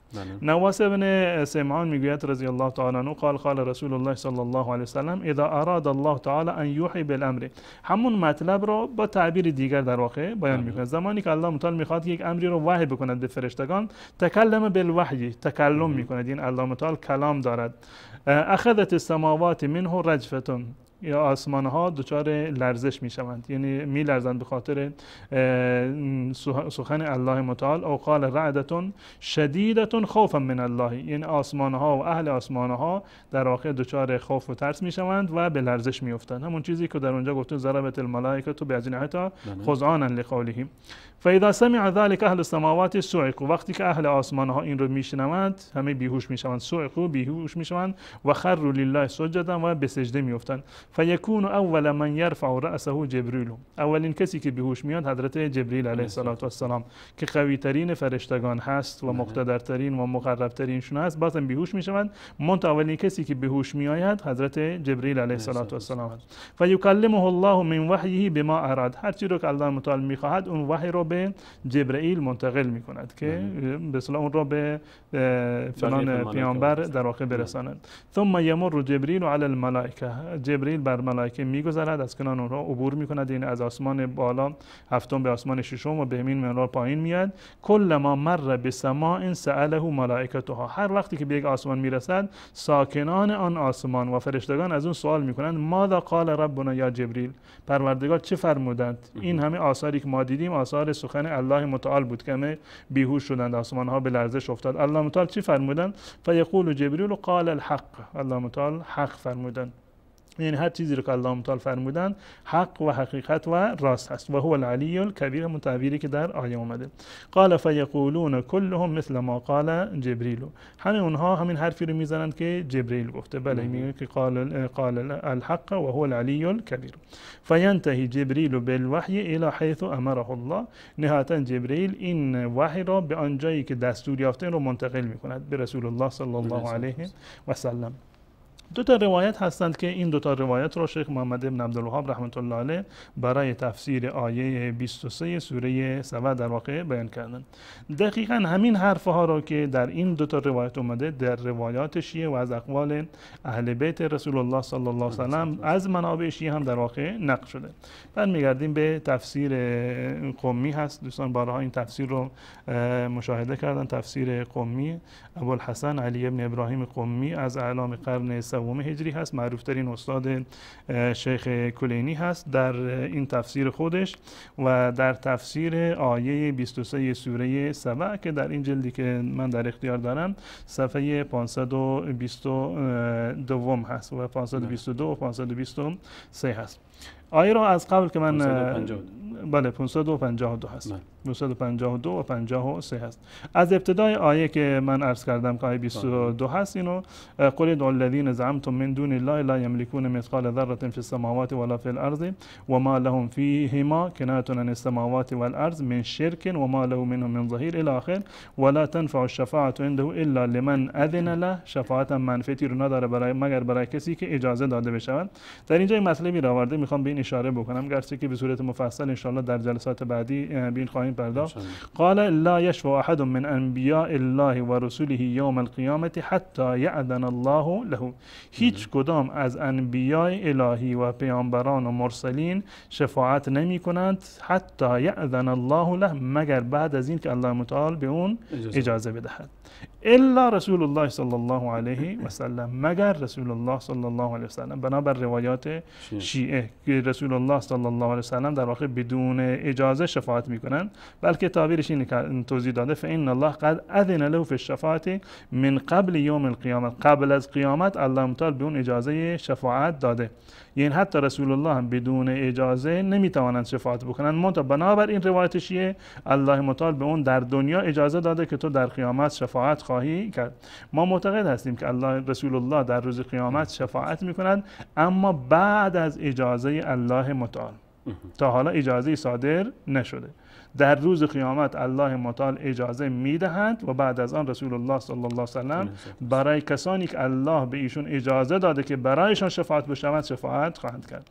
و این مطلبی که در این روایت اومده یا در روایت بعدی در اینجا اومده، این دقیقاً در روایت خود شیعه هم اومده، در روایات شیعه هم اومده که حتی رسول الله صلی الله علیه و سلم در روز قیامت بدون اجازه که در روز قیامت صادر می شود، نه در دنیا، تا حالا صادر نشده، بدون اجازه حتی رسول الله صلی الله علیه و سلم نمیتوانند شفاعت بکنند. فقط یک مورد از این روایت رو من خدمت بینندگان عزیز در واقع نشون بدم. در جلد 8 کتاب بهار الانوار، جلد 8 کتاب بهار الانوار هست در اینجا و که قبلا این کتاب رو دیدن بینندگان عزیز و جلد 8 هست و صفحه 36 هست و روایت 7 که در اینجا ذکر شده دقیقا همین مطلب را آورده که همه در روز قیامت همه مردم میروند تقاضا میکنند از آدم که شفاعت بکنه و بعد از آن میروند نزد پیامبران دیگر، نزد نوح و نزد ابراهیم و نهایتا به رسول الله صلی الله علیه و سلم میرسند و به اونها گفته میشود که بروید پیش رسول الله صلی الله علیه و سلم که ایشون در واقع شفاعت بکند و در اینجا اومده انطلقوا فینطلقوا بهم الی باب الجنه و یستقبلوا باب الرحمن و اینجا علیکم بمحمد رسول الله صلی الله علیه و سلم و علی جمیع الانبیاء فیعرضون انفسهم علیه، مردم میرند پیش رسول الله و یسالونه فیقول انطلقوا فینطلقوا بهم الی باب الجنه و یستقبلوا باب الرحمن و یخر ساجدا فیمکث ما شاء الله. رسول الله صبر میکنند، یعنی در حالت سجده مناجات میکنند با الله تعالی. فیقول الله، بعد از آن الله تعالی میفرماد که ارفع رأسک ای محمد، الان سرت رو بلند بکن، واشفع، شفاعت بکن، تشفع، شفاعت تو قبول می شود، و سل تعطى، بخواه که به تو داده می شود هر چرا بخواهی. و ذلك قولوا عسى ان یبعثک ربک مقاما محمودا، که این مقام محمودی هست که در اون روز به رسول الله صلی الله علیه و سلم عنایت می شود، یعنی تا زمانی که الله متعال بهش اجازه نداده در روز قیامت ایشون مستقیما نمی توانند شفاعت بکنند. منتها در این روایت و در این تفسیر اومده که رسول الله الان اجازه شفاعت رو دریافت کرده، بدون اجازه‌ای که در روز قیامت صادر بشه شفاعت میکنه که این یک نوع تضاد هست. از این بگذاریم میریم روی روایتی که شیخ محمد ابن عبدالوهاب از نواس ابن سمعان این روایت کرده بود. این روایت از روایت ابی الجارود هست، روایت ابو الجارود عن ابي جعفر عليه السلام في قوله حتى اذا فزع عن قلوبهم قالوا ماذا قال ربكم قالوا الحق وهو العلي الكبير. توضیح میدهد ذلك ان اهل السماوات لم يسمعوا وحيا فيما بين ان بعث عيسى ابن مريم الى ان بعث محمد صلى الله عليه وسلم. در این زمان اونها صدای وحی رو نشنیدند. فلما بعث الله جبريل الى محمد، زمانی که رسول الله مبعوث شدند و جبرئیل رو فرستادند، به وحی فرستادند بر رسول الله صلی الله علیه و سلم، فسمع اهل السماوات صوت وحی القرآن كوقع الحديد على الصفا، مانند صدای زنجیری که بر روی سنگ کشیده میشه. دقیقاً همون تعبیری که در روایت اهل سنت اومده. فصائق اهل السماوات، که در روایت سمان اومده بود که سوعقو، فصائق اهل السماوات، اهل سماوات بیهوش میشوند. فلما فرق من الوحی، زمانی که وحی تمام میشود، انحدر جبرئیل، جبرئیل پایین میرود. کل ما مر به اهل سماء فزع عن قلوبهم، به هر آسمانی که میرسد اونها از اون بیهوشیشون در واقع دوباره بیهوش میان. یقولو کشف عن قلوبهم فقال بعضهم لبعض، وقتی که اونها در واقع بیهوش میان بعضی از بعض دیگر سوال میکنن ماذا قال ربكم قالوا الحق وهو العلی الكبیر، میگن که الله متعال حق فرموده و الله متعال علی کبیر هست. دقیقاً همون روایتی رو که شیخ محمد ابن عبدالوهاب رحمت الله علیه در کتاب خودشون در واقع از نواس ابن سمعان در واقع ذکر کرده بودند و قبل از آن روایت حضرت ابو هریره رضی الله تعالی عنه. پس بنابراین آنچه را که محمد ابن عبدالوهاب رحمت الله علیه در این باب آوردن دقیقاً مطالبی هست که از امام باقر رحمت الله علیه در روایت شیعه از ابوالجارود در واقع اونها را نقل کرده. تفاوتی بین آنچه که محمد ابن عبدالوهاب در تفسیر این آیه گفته و امام باقر گفتن میبینید هیچ تفاوتی در واقع وجود نداشت. شیخ محمد ابن عبدالوهاب رحمت الله علیه از این آیه و این دو تا روایتی رو که در اینجا ذکر کرده چند مطلب رو در اینجا برای ما بیان میکند که من دوست دارم که این مطالب رو برای بینندگان واضح بشه که کدام این مطالب با دستورات امام باقر یا بقیه ائمه شیعه در تضاد هست. دقیقاً همین روایتی رو که ما در کتاب شیعه دیدیم و آوردیم همین چیزی هست که شیخ محمد ابن عبدالوهاب آورده. هر دو تاشون یکی بودن، تعبیراتشون یکی بودن، مطالب و محتوایشون یکی بود، آیه مورد نظر هم در واقع یکی بود. شیخ محمد ابن عبدالوهاب میفرماید فیه مسائل، در این باب چندین نقطه وجود داره. اولش تفسیر آیه هست که این دو تا حدیثی رو که ذکر کرد اینا میشن تفسیر آیه که برای همه واضح و آشکار شد. از طرف خودشون آیه رو تفسیر نکردن، فرمودند که همین دو تا روایتی که وجود داره این تفسیر آیه هست. نقطه دوم ما فیها من الحجة علی ابطال الشرک، این آیه دلیل بطلان شرک هست. خصوصا من تعلق علی الصالحین، خصوصا کسانی که دلبسته صالحان و اولیای الهی هستند. و هی الآیه التي قیل، در مورد این آیه گفته شده که انها تقطع عروق شجره الشرک من القلب، ریشه های درخت شرک رو از قلب انسان در واقع به صورت کلی از بین میبرند. اون 4 نکته رو که عرض کردم که دلیل دلدادگی و دلیل امیدواری هستند، نهایتا الله متعال هر 4 مورد رو به صورت کلی نفی فرمودند. الثالثه، نکته سوم، تفسیر قال الحق و هو العلی کبیر، که الله متعال هر چیزی رو فرمودن حق است. اینو در جواب فرشتگان جبرئیل میگوید به بقیه فرشتگان و بقیه فرشتگان هم این مطلب رو اقرار میکنند. نکته چهارم، سبب سؤالهم عن ذلک، سبب سوالم این بود که همه فرشتگان در واقع بیهوش شدند و بعد از اون سوال کردند که الله متعال چه فرمودند. نکته پنجم این که ان جبرئیل هو الذی یجیبهم، کسی که جواب میدهد به فرشتگان دیگر جبرئیل هست. بعد ذلك بقوله قال كذا و كذا، که چنین وحی در واقع نه این کذا و کذا که در حدیث اومده بود. نکته ششم، ذکر ان اول من یرفع رأسه جبرئیل، فضیلتی برای جبرئیل هست که اولین کسی که به هوش میاد حضرت جبرئیل علیه السلام هستند. و نکته هفتم انه یقول لاهل السماوات كلهم لانهم يسالونه، حضرت جبرئیل به تمام اهل آسمان ها، به هر آسمانی که میرسد به اونها پاسخ میگوید، لانهم يسالونه، زیرا که اونها سوال میکنند. نکته نهم، هشتم، ان الغشی یعم اهل السماوات كلهم، تمام اهل آسمان ها در واقع بیهوش میشوند. التاسعه، ارتجاف اهل السماوات بکلام الله، زمانی که الله متعال سخن میگویند آسمان ها به لرزش میافتند.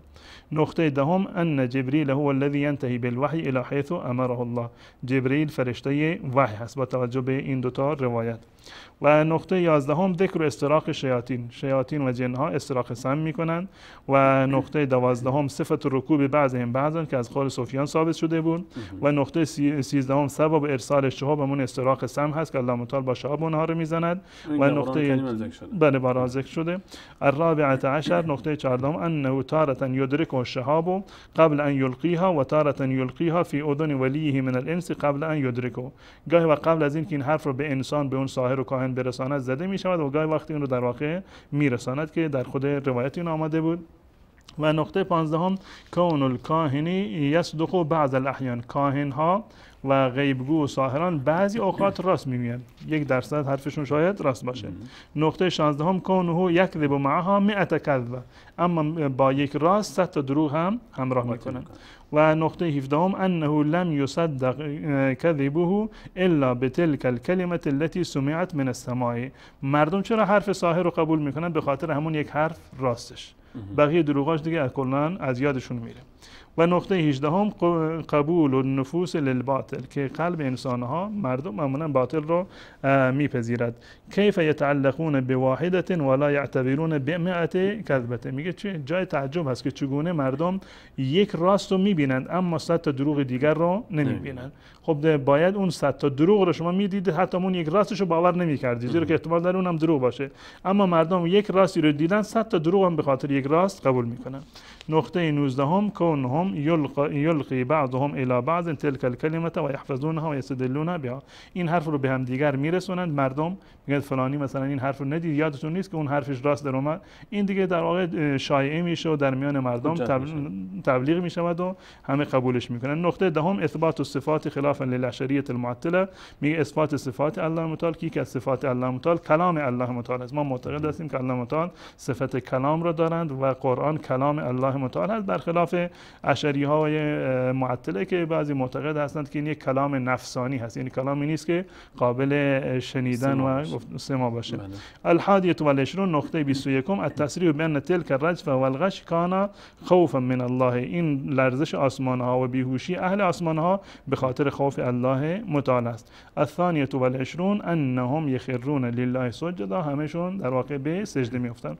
تمامی این نکاتی رو که عرض کردم اینها برگرفته از این آیه و دو تا روایت بود و روایت هم دقیقاً همون گونه که در کتاب شیعه اومده بود در کتاب اهل سنت هم هست و هر چیزی که محمد ابن عبدالوهاب گفته در کتاب‌های شیعه هم هست و اهل بیت هم غیر از این حرفی رو نداشتند. الان کدام نکته از این نکاتی رو که در اینجا محمد ابن عبدالوهاب آورده با روایت امام باقر رحمت الله علیه تضاد داره که ما معتقد باشیم که محمد ابن عبدالوهاب حرفی غیر از حرف ائمه رو زده؟ در واقع هر چی را که محمد ابن عبدالوهاب فرمودن دقیقاً برگرفته از همون آیه هست و روایت اهل سنت و روایتی که از زبان امام باقر رحمت الله علیه در کتاب‌های شیعه هم وجود داره. خیلی ممنون ازتون مولانا. حقیقتا برای هر انسان منصفی که بیننده برنامه است که انشاءالله همه بینندگان ما از این گروه هستن، ما این باب رو باب 15 از کتاب التوحید شیخ محمد ابن عبدالوهاب رو بررسی کردیم و آنچه که در این باب بود یک آیه و دو روایت و دروس و برداشتایی که از این آیه و روایت میشد و نمونه این روایت رو حضرت مولانا از کتاب‌های شیعه و مصادر شیعه هم ذکر کردن و این حقیقت موجود در این کتاب هست و این حقیقت اعتقاد شیخ محمد بن عبدالوهاب هست و این حقیقت اعتقاد همه اون کسانی است که روافض به نام وهابیت یک غولی از او ترسیم کردن و مردم رو از او میترسانند و جز کلام الله متعال و جز روایات صحیح و مورد استناد رسول الله صلی الله علیه و سلم چیز دیگری نیست. حضرت مولانا یک سوالی بی پاسخ موند که خود شما هم مطرح فرمودید که با وجود این همه دلالت‌های واضح و روشن از الله متعال در قرآن کریم و آیاتی که بسیار واضح هست در موضوع شرک، من جمله آیه 22 سوره سبع که شما به تفصیل دربارش اشاره فرمودید و روایت‌های صحیح و صریحی که از رسول الله صلی الله علیه و سلم مورد اتفاق طرفین یعنی شیعه و سنی هست، با این وجود ما می‌بینیم که باز این همه تمایل به غیر الله و این همه یا فلان مدد و یا فلان ادرکنی، این چه توجیهی میتونیم برای این پیدا بکنیم؟ چرا انقدر یک عده‌ای اصرار دارن و یک عده‌ای با وجود اینکه قول الله متعال و کلام الله متعال بسیار واضح است و روایت‌ها بسیار صریح و واضح است و عجیب‌تر از همه این که الله متعال وقتی کسی بگه یا الله مدد بدون هیچ گونه واسطه‌ای ایاک نعبد و ایاک نستعین رو در هر رکعتی از نماز میخونه که فقط از تو میطلبم و فقط تو رو عبادت میکنم، چرا این سنگینه برای بعضی‌ها؟ چرا قبول نمیکنن؟ چرا نمیپذیرن؟ این مشکل کجاست؟ چرا نباید بپذیری یک کسی که معتقد به قرآن کریم هست و احترام هم داره، یعنی واقعا هم احترام داره، نه که فقط تظاهر بکنه و محبوب رسول صلی الله علیه و سلم هست، اما وقتی که صحبت بیان میشه و دلایل گفته میشه به حجت اینکه این استدلال وهابیت است و این مال نواسب هست و این دشمنان اهل بیت هستن و جز دروغ و تکذیب، کاش حالا یک ذره از این دهها و این دروغ‌هایی که در طول سالها و دهه‌ها گفته شده واقعیت می داشت. دشمنی با اهل بیت، دشمنی و خلافت، مخالفت با اعتقاد اهل سنت و مخالفت با اعتقاد اهل بیت، دلیل کجاست؟ در این زمینه ما باید چند نکته رو مد نظر قرار داده باشیم و برای اینکه به جواب درستی در مورد این سوال شما و ریشه یابی این که چرا با وجود وضوح آیات و احادیث رسول الله صلی الله علیه وسلم باز هم در جامعه ما متاسفانه بعضی برخلاف اراده الله و رسول و برخلاف دین الله و رسول و برخلاف دستور صریح قرآن و حدیث رسول الله به غیر الله متعال رو می آورند و تمام صفاتی رو که برای الله متعال باید قائل باشند به صورت انحصاری این صفات رو برای غیر الله متعال قائل هستند. این چندین نقطه رو باید در این زمینه ما مد نظر قرار بدیم. اولا این که این افراد با آیات قرآن آشنایی ندارند، بیخبر هستند، اینو باید ما قبول بکنیم. چند درصد، ولی یک واقعیت تلخی هست متاسفانه، چند درصد از کسانی که امروزه از غیر الله طلب حاجت می کنند، پیش فلان امام و امامزاده می روند دخیل می بندند به قبر فلان و فلان و در واقع همان عباداتی رو که صرفاً باید برای الله متعال انجام بشود برای غیر الله انجام می دهند. چند درصد اینها قرآن را یک مرتبه خوندند یا چند آیه از آیات توحیدی قرآن را شنیدند و معنی آنها را می دانند.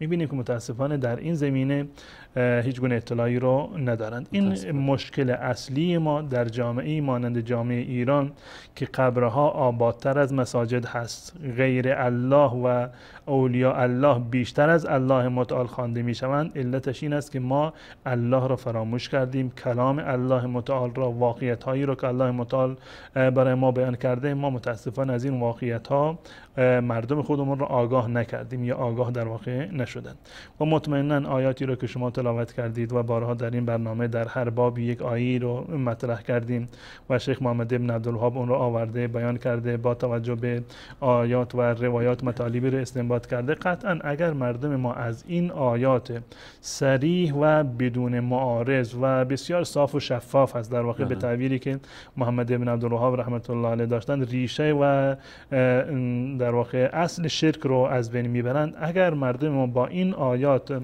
اطلاعی پیدا بکنند از این آیات و این مفاهیم صحیح و صریح و بسیار دقیق قرآنی رو یاد بگیرند، قطعا دیگه سراغ غیر الله نخواهند رفت. پس گام اول برای حل این مشکل بازگشت به قرآن، بازگشت به قرآن هست. آیات توحیدی رو عرض کردم که هیچ سوره‌ای و هیچ صفحه‌ای از این آیات توحیدی خالی نیست، باید این رو ببینیم. الله متعال را آنگونه که خود الله معرفی کردند بشناسیم و صفات الله را، توانایی های الله متعال را و تمام موردی که در قالب شناخت الله متعال در واقع داخل میشد، اهم از توحید الوهیت الله متعال باشه، توحید ربوبیت الله متعال باشه، توحید اسما و صفات الله متعال که مجموعاً میشود توحید، یعنی الله متعال را آنگونه که هست ما باید بشناسیم. و یکی از مشکلات مشرکین است که الله متعال در قرآن کریم بعد از آیات شرک ممانه در سوره حج میفرماید و ما قدر الله حق قدره، الله را آنگونه که شایسته است نشناخته. همین یک مطلب نقطه رو که در برنامه روزم اشاره کردیم، آیا الله مهربانتر هست یا امام رضا یا امام حسین یا سیدنا علی یا رسول الله؟ قطعا، یعنی هیچ انسان عاقلی و انسان مسلمانی نمیتواند تصور بکند که رسول الله مهربانتر از الله متعال باشه یا هر کسی دیگر یا هر فرشته یا هر امام و ولی. الله متعال بهتر توبه رو قبول می کند، عذرخواهی رو قبول می کند یا امام رضا و امام حسین؟ الله متعال زودتر راضی می شود یا فلان بنده الله متعال؟ قطعا اگر که بگیم که این بندگان الله از الله مهربانتر هستند، از الله رؤوفتر هستند، از الله متعال توبه پذیرتر هستند، از الله متعال زودتر راضی می شوند، ما کفر صریح دیگه کفری از این بالاتر وجود نداره. نه تنها اینا رو شریک با الله متعال قرار دادیم بلکه از الله متعال برتر قرار دادیم. پس بنابراین نقطه اولی و گام اولی شناخت الله هست، شناخت مفهوم واقعی توحید هست، جایگاه الله و بنده را از انسان باید به صورت مجزا از هم دیگر بشناسیم. صفات ویژه الله متعال در باب الوهیت، ربوبیت و اسماء صفات و بخش انسان‌هایی چه اختیاری رو دارند، چه توانایی رو دارند، کی هستند و چه کاری رو میتونن انجام بدن. این مهم. وقتی که ما مرزی رو قائل شدیم بین الله و بین بنده الله، در واقع دچار این شرک نمیشیم. علت این که ما در ایران قبرها رو گذاشتیم به جای مساجد، حسینیه ها رو گذاشتیم به جای مساجد، در شهرهایی شاید باشه که یک مسجد وجود داشته باشه اما 10 تا حسینیه وجود داره، یا اصلا مسجدی وجود نداشته باشه، یا اصلا مانند اهل سنت که نمیگذارند که مسجد داشته باشند در تهران و کلان شهرها. به جای این که در مساجد ما تجمع بکنیم، روز 5 وقت بریم نماز بخونیم، عبادت بکنیم، با الله متعال راز و نیاز بکنیم، میبینیم قبرها در ایران آبادتر از مساجد ما هستند. مسجد فکر نمی کنم که 5 وقتی درش باز نیست، از آنیم گفته می شود با بلندگو و جماعتی هم برگزار نمی شود الا ماشاءالله. در شهری مانند شهر تهران وقتی که وارد می شوی، اذان صدای اذان را که باید در هر کوچه و برزن شنیده بشود کسی نمیشناسه. از آن عصر عشایی که اصلا وجود نداره، همون 3 وقت هم که از آن داده میشه الا ماشاءالله، با رادیو در یک جایی در یک گوشی از شهر شاید که صدای یک چند نفری از آن رو بشنوند. اما تمام مسلمانان در تمام جایی در کشور اسلامی، در شهر اسلامی هستند، باید نماز بخونند و باید از آن رو بشنوند، باید برند مسجد که چنین چیزی در جامعه مثل ایران وجود نداره. این نقطه اول هست. پس بنابراین ما قرآن را نشناختیم، دستورهای الله متعال را یاد نگرفتیم. مرحله دومش این هست که علماء سوئی که متاسفانه وجود دارند، عالمی که به جای این که عوام رو تشویق بکنند که بیاید قرآن بخوانید، به عوام میگه که قرآن رو شما نمیفهمید، این فراتر از عقل شما هست، فراتر از حدس شما هست، فراتر از سواد شما هست. مگر غیر از این است که الله متعال این قرآن رو برای من فرستاده، برای من و امثال من باید این قرآن رو بخونم. بله. مفهوم عبادت رو، مفهوم توحید رو، این کلام پروردگار برای من هست. اینو اگر قرار بود مال ائمه باشه، خب ائمه با خودشون باید میبردن. چرا در اختیار من هست؟ چرا من باید اینو بخونم؟ چرا من باید بر این عمل بکنم؟ خب وقتی که باید بخونم و باید عمل بکنم یعنی این که حتما میفهمم. ولقد یسرنا القرآن للذکر فهل من مدکر. بله، همه باید مدکر باشن، همه باید بفهمند قرآن را، تدبر بکنند، آسان است برای همه. اما این آقایون در واقع مانع هستند، مرزی رو بنا کردن، سدی رو ساختن در میان عوام مردم و در میان قرآن. خب این آیاتی رو که با هم خوندیم، مگر انسان‌های عوام این آیه رو نمیفهمند؟ وقتی که به اونها گفته میشود کسی غیر از الله مالکیتی در آسمان و زمین ندارد، عوام اینو نمیفهمند. وقتی گفته بشه که در روز قیامت کسی بدون اجازه الله متعال شفاعت نمیتونه بکنه، آیا اینو نمیفهمند؟ این نیازی به توضیحی داره، بسیار واضح و آشکار است.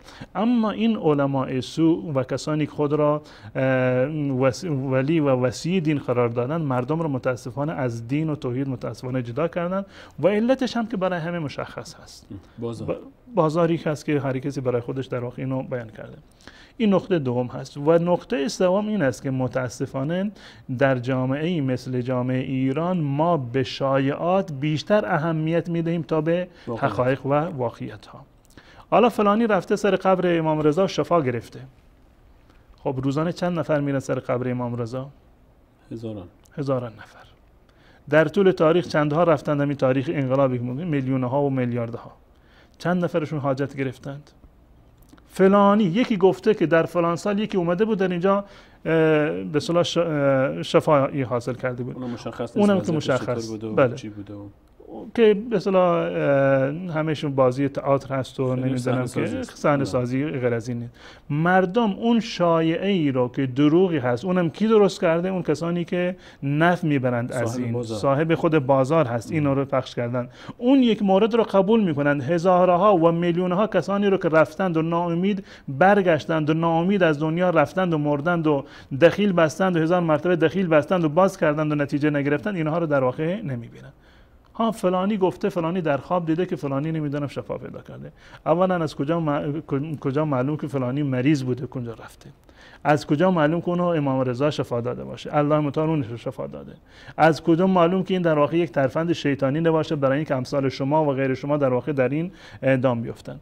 پس بنابراین اگر با قرآن ما آشتی بکنیم، اگر عقل خودمان را نسپاریم به این کسانی که خود را وکیل و وصی دین قرار دادند، اگر ما واقعیت ها را بیشتر از شایعات قبول بکنیم، مطمئناً آن چیزی را که امروز در جامعه ما میبینیم متفاوت خواهد بود و توحید و اصلاح همه جا را فرا خواهد گرفت. خیلی ممنونم حضرت مولانا از بیانات جامع و ارزشمند شما و همچنین از همه شما بینندگان عزیز که تا این لحظه برنامه خودتون یاری کردید. تشکر خاص دارم و تشکر خاص از احمد جان کارگردان محترم برنامه و فرید عزیز و همچنین محمد جان عزیزانی که پشت صحنه تلاش میکنن، مهندسان الله. امیدوارم که الله متعال به ما و شما فهم و درک صحیح توحید و شناخت شرک رو عطا بکنه، چون این مسئله شوخی بردار نیست.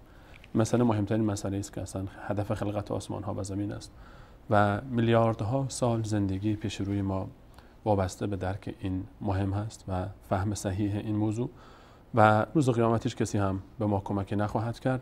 وقتی بگیم چون فلانی و فلانی وجدنا علیه آباءنا کذالک، فلان پدر و مادر ما اینجوری میگفتن ما هم گوش کردیم، یا فلان آخوند و فلان شیخ و فلانی اینجوری میگفت ما پیش رفتیم، مگر اتباع از کتاب الله تعالی و سنت صحیح رسول صلی الله علیه و سلم. از الله متعال برای همه گذشتگانمون بخشش، رحمت و مغفرت و برای خودمون استقامت تا آخرین لحظه حیات بر مسیر توحید و عبادت الله متعال رو خواهانیم.